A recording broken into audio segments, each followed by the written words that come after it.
केंद्र सरकार ने यूनिफाइड पेंशन स्कीम को स्वीकृति दे दी है।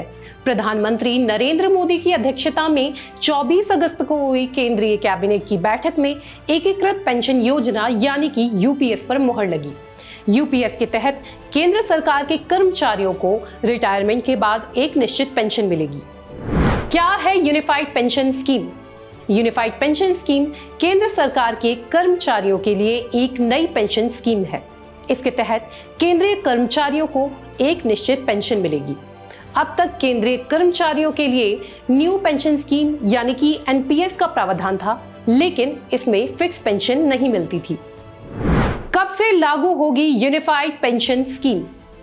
यूनिफाइड पेंशन स्कीम 1 अप्रैल 2025 से लागू होगी। ये स्कीम 1/4/2025 से लागू होगी। ये स्कीम केंद्र सरकार के करीब 23 लाख कर्मचारी, उनको इसका बेनिफिट मिलेगा। क्यों लानी पड़ी यूनिफाइड पेंशन स्कीम?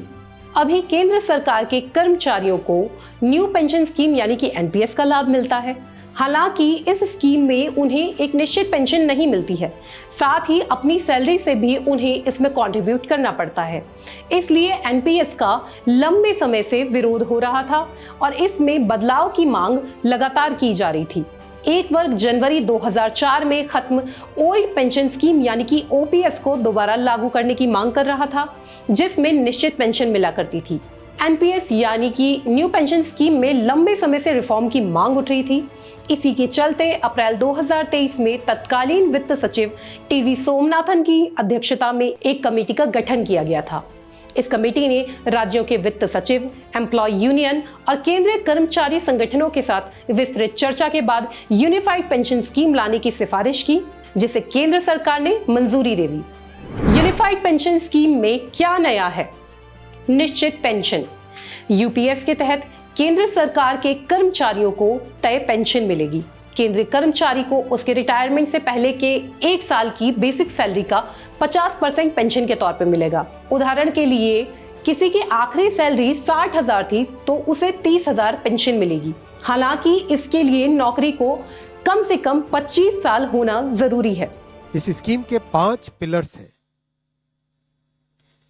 सबसे इंपॉर्टेंट विषय था कर्मचारियों की तरफ से कि हमें अश्योर्ड अमाउंट एक चाहिए, जो बहुत लॉजिकल और वाजिब रिक्वायरमेंट था।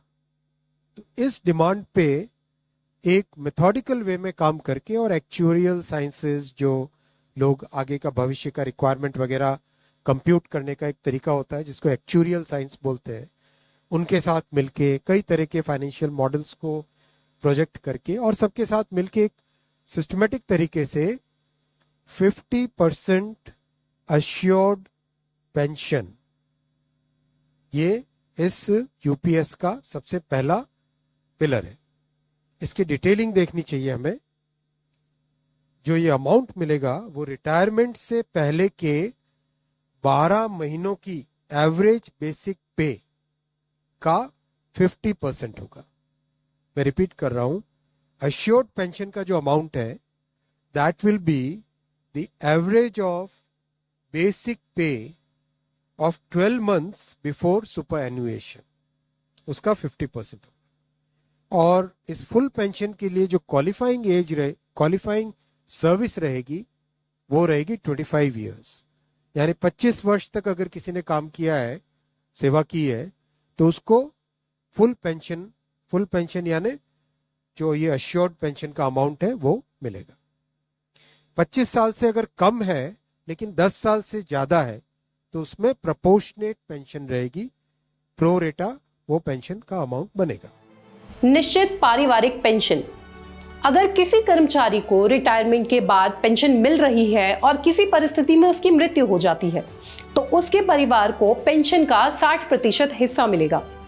आसान भाषा में कहा जाए तो यदि किसी कर्मचारी को 10,000 रुपए पेंशन मिल रही है और उसका निधन हो जाता है तो परिवार को 6,000 रुपए पेंशन मिलेगी। इसके अलावा डीएनएस रिलीफ, जिसे डीए कहा जाता था, उसका लाभ भी मिलेगा। जो कभी किसी कर्मचारी की डेथ हो जाए तो फैमिली पेंशन एक बहुत बड़ा, स्पाउस के लिए ये बहुत बड़ी एम्प्लॉयज की एक रिक्वायरमेंट थी, डिमांड थी। तो सेकंड पिलर इस यूपीएस का है अश्योर्ड फैमिली पेंशन।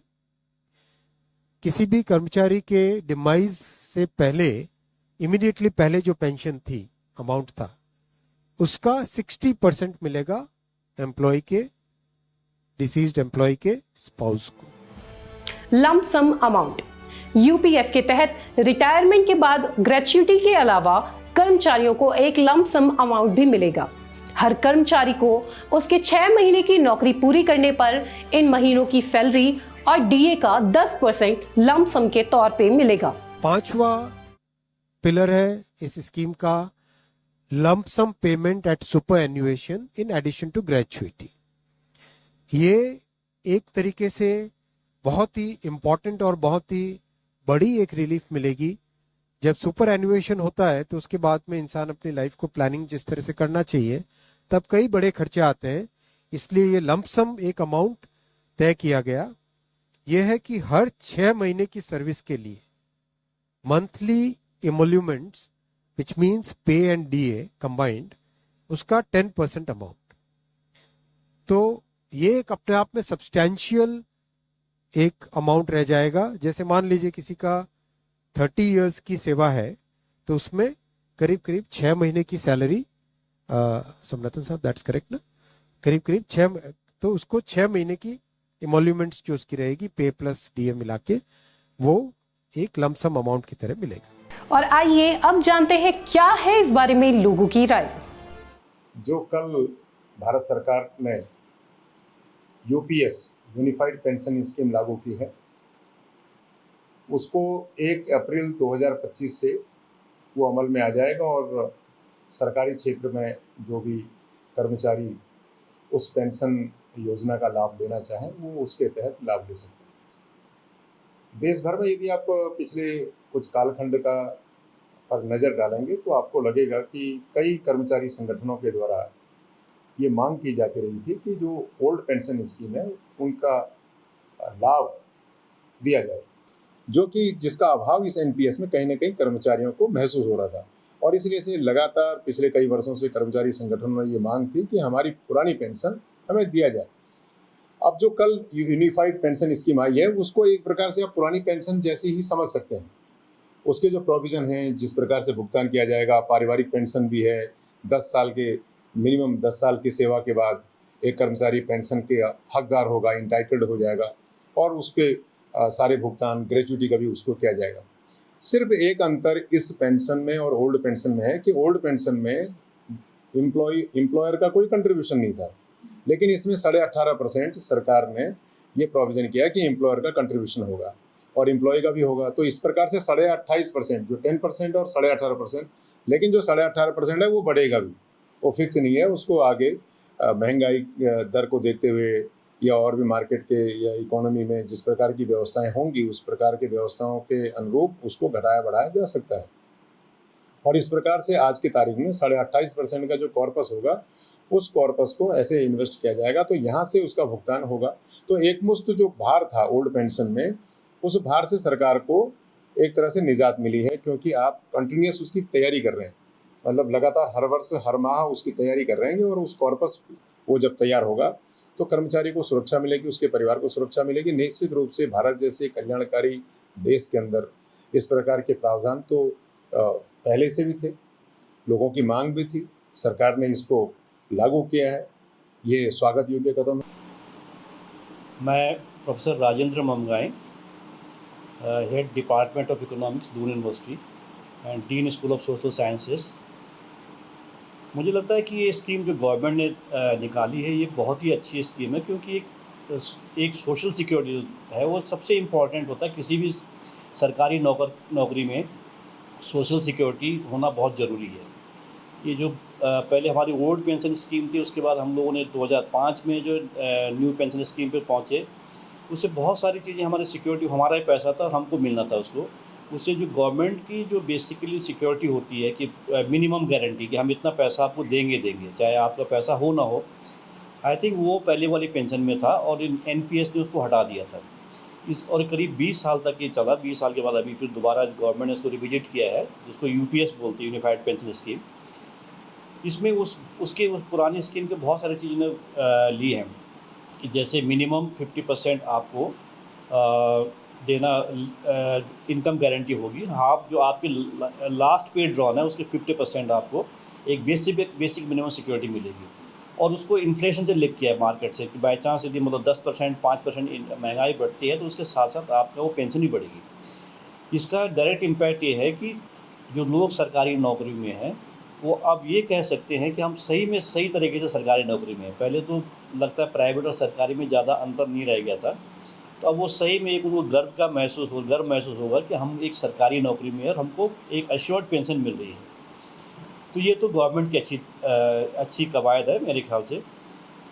एक अर्थशास्त्री होने के नाते मुझे सबसे बड़ा चिंता होती है कि 20 साल तक ये स्कीम ऐसे चली है और अभी ये स्कीम मतलब जो है आप लोगों ने फिर दोबारा इसको as a social security benefit आपने रिइंस्टेट किया है, तो इसका गवर्नमेंट ऑफ इंडिया के जो एक्सचेकर पे है, जो राजकोष पे है, बहुत बड़ा इम्पैक्ट पड़ेगा। क्योंकि बहुत सारी सरकारी सेवाएं वो डायरेक्ट प्रोडक्टिव सेवाएं नहीं होती हैं कि जैसे हम बोलेंगे कि भाई ठीक है कि आप मुझे 1 लाख रुपये देते हो, 1 लाख रुपये बदले में क्या काम करता हूँ। ये बहुत बड़ा मेजरमेंट सरकारी नौकरी में होता नहीं है, सर्विस सेक्टर में बड़ा प्रॉब्लम में होता है। तो कहाँ से सरकार इसको करेगी, तो सरकार ने बोला कि 18% कंट्रीब्यूशन हम देंगे और 10% एम्प्लॉय का होगा। तो इसमें इस पेंशन में ये हुआ कि मतलब गवर्नमेंट भी कमिट करी। पहले वाली पुरानी पेंशन में गवर्नमेंट कमिट नहीं करती थी, वो सीधे गवर्नमेंट के राजकोष से निकालते। अब गवर्नमेंट हर महीने उसका 18% जो है, उसके जो सैलरी का 18% जो है वो उसके अकाउंट में जमा करेगी। तो इससे मुझे लगता है गवर्नमेंट में तुरंत एकदम कोई बहुत बड़ा बर्डन नहीं आने वाला है। धीरे धीरे उसको एक फ़ंड होगा, उस फंड के तहत उसको पैसा मीट आउट करेंगे। बट लार्जर कंटेक्स्ट में आप देखेंगे तो एक बहुत बड़ा तबका जो है, जो अभी भी गरीबी की रेखा के नीचे है, एक बहुत बड़ा तबका जो असंगठित क्षेत्र में है, एक बहुत बड़ा तबका जो प्राइवेट सेक्टर में जो कि आपको टैक्स दे रहा है, उनका ये मानना होगा कि हमारे टैक्स के पैसे से आप सरकारी नौकरों को जो है नौकरशाही को पनपने दे रहे हैं हम, और उसके बदले हमें क्या मिल रहा है। तो मुझे लगता है कि ये बहुत बड़ा इशू होगा और सरकार को इसको बेसिकली ये चेक करना चाहिए था कि ये जब स्कीम निकाल रहे हैं तो इसका ये करना चाहिए था कि अभी इनको डिफ़र कर सकते थे कि ठीक है हम 4 साल बाद 3 साल बाद हम देंगे, आपको सोचेंगे।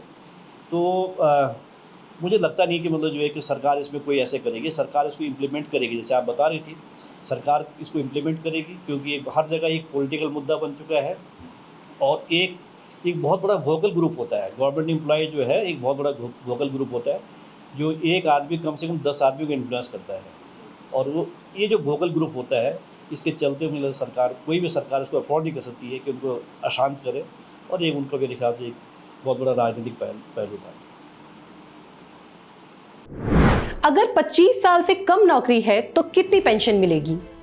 अगर किसी कर्मचारी की सेवा 25 साल से कम और 10 साल से ज्यादा है तो भी उसे कम से कम 10,000 रुपए पेंशन मिलेगी।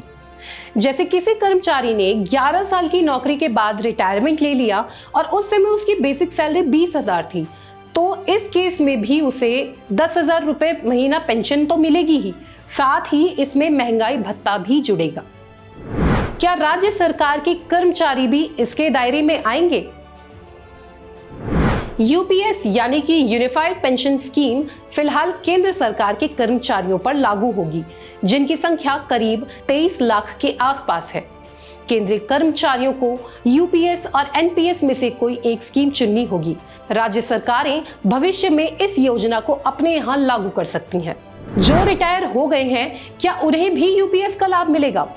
केंद्र सरकार के मुताबिक यूपीएस का लाभ उन केंद्र कर्मचारियों को भी मिलेगा जो 2004 के बाद से एनपीएस में कवर्ड थे और रिटायर हो चुके हैं। सरकार के मुताबिक ऐसे केंद्रीय कर्मचारी जो 31 मार्च 2025 तक सेवानिवृत्त होने वाले हैं या हो चुके हैं, उन्हें यूपीएस का लाभ मिलेगा।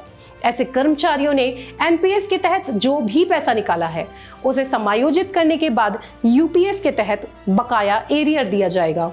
सरकार के मुताबिक एरियर का पैसा देने के लिए 800 करोड़ रुपए मंजूर किए गए हैं। राज्य सरकारें अगर इसी फ्रेमवर्क को, इसी आर्किटेक्चर को यूज करना चाहे तो राज्य सरकारें भी इस आर्किटेक्चर को यूज कर सकती है। अगर राज्य सरकार के कर्मचारी भी इसमें शामिल होते हैं तो करीब 90 लाख के आसपास टोटल कर्मचारी इसका बेनिफिट मिलेगा। यूपीएस और ओपीएस में क्या समानता है? यूनिफाइड पेंशन स्कीम में ओल्ड पेंशन स्कीम की तरह आखिरी बेसिक सैलरी का 50% पेंशन के तौर पर दिए जाने का प्रावधान है। इसी तरह यूपीएस में भी ओपीएस की तरह लंप सम अमाउंट देने की बात कही गई है।